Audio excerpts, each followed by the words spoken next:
Alaikum warahmatullahi wabarakatuh. I want to talk about something.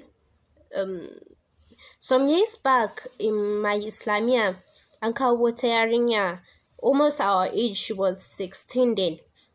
And I think it was 2015 or 2016. An kawo wata.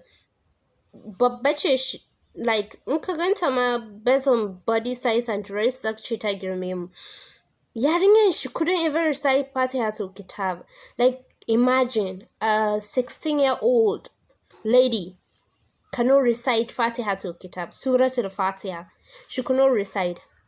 She could not write anything in Arabic, anything at all. Not even Allah could she write in Arabic. She could not write anything.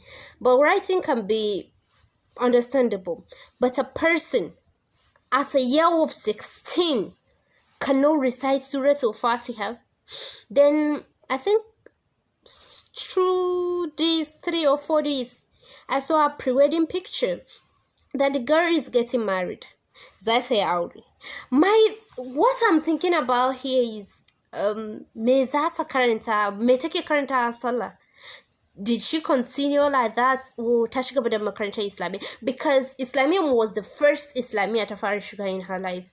The thing is, yanzu dan Allah, me za ta koyar ma yaranta?